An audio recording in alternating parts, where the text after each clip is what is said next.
The soldiers cheered as the train crossed the border into the state of Wisconsin. It had been a long trip from the south back to their homes in the north. One of the men had a large red scar across his forehead. Another had an injured leg that made it painful for him to walk.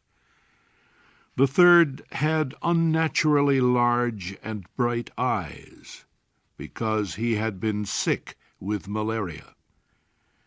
The 3 soldiers spread their blankets on the train seats and tried to sleep. It was a cold evening, even though it was summertime. Private Smith, the soldier with the fever, shivered in the night air. His joy in coming home was mixed with fear and worry. He knew he was sick and weak. How could he take care of his family? Where would he find the strength to do the heavy work all farmers have to do? He had given 3 years of his life to his country, and now he had very little money and strength left for his family. Morning came slowly with a pale yellow light. The train was slowing down as it came into the town of La Crosse, where the 3 soldiers would get off the train. The station was empty because it was Sunday. "I'll get home in time for dinner," Smith thought.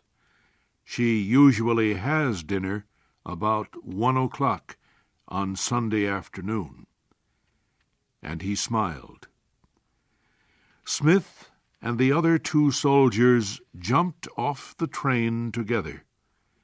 "Well, boys," Smith began, "here's where we say goodbye. We've marched together for many miles. Now, I suppose, we are done."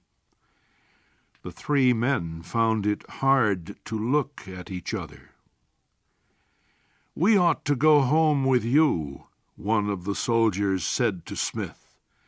"You'll never be able to walk all those miles with that heavy pack on your back."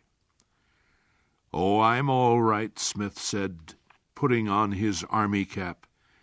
"Every step takes me closer to home." They all shook hands. "Goodbye. Good luck. Same to you. Goodbye." Smith turned and walked away quickly. After a few minutes he turned again and waved his cap. His 2 friends did the same. Then they marched away with their long, steady soldier's step. Smith walked for a while, thinking of his friends. He remembered the many days they had been together during the war. He thought of his friend Billy Tripp, too. Poor Billy. A bullet came out of the sky one day and tore a great hole in Billy's chest. Smith knew he would have to tell the sad story to Billy's mother and young wife. But there was little to tell.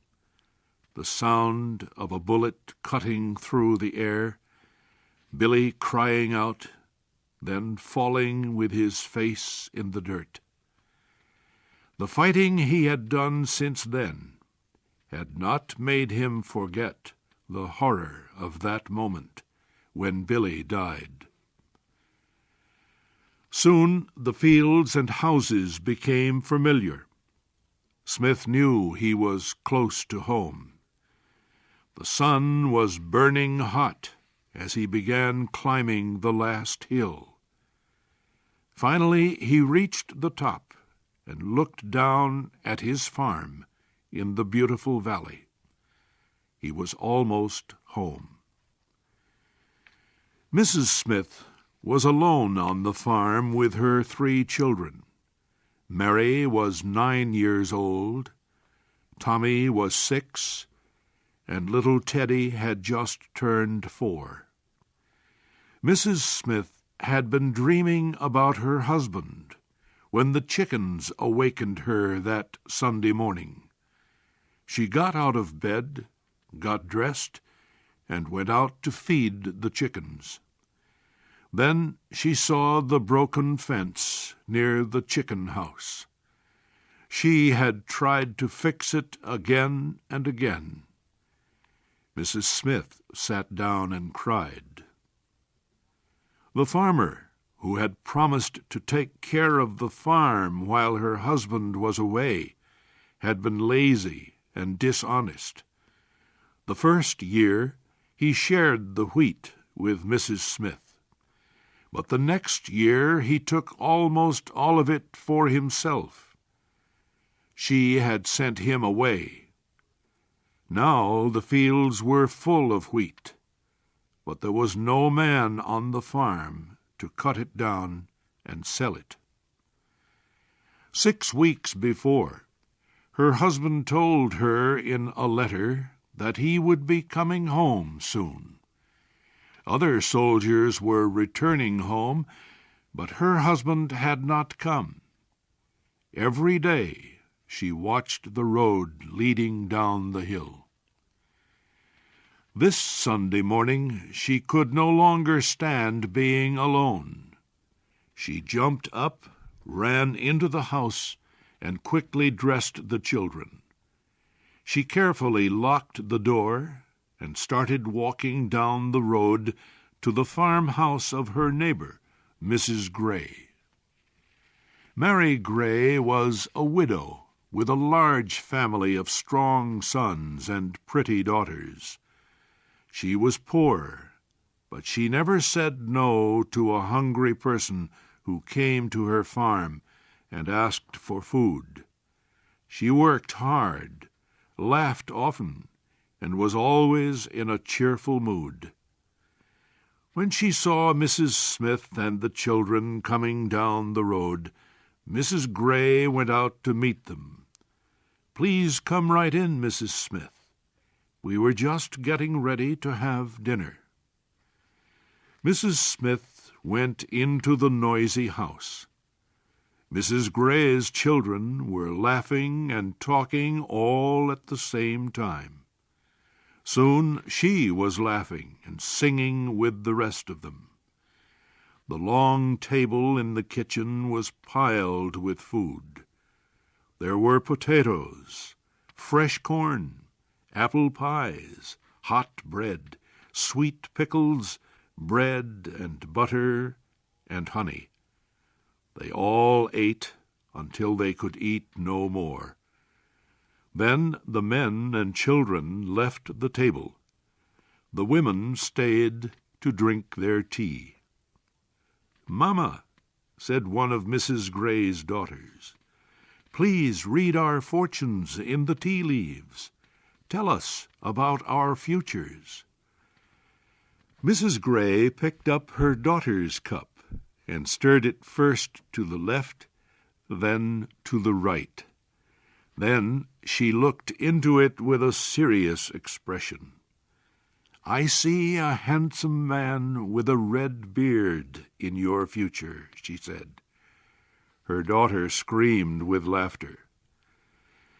Mrs. Smith trembled with excitement when it was her turn. "Somebody is coming home to you," Mrs. Gray said slowly. "He's carrying a rifle on his back, and he's almost there." Mrs. Smith felt as if she could hardly breathe. "And there he is," Mrs. Gray cried, pointing to the road. They all rushed to the door to look. A man in a blue coat, with a gun on his back, was walking down the road toward the Smith farm. His face was hidden by a large pack on his back. Laughing and crying, Mrs. Smith grabbed her hat and her children and ran out of the house. She hurried down the road after him, calling his name and pulling her children along with her.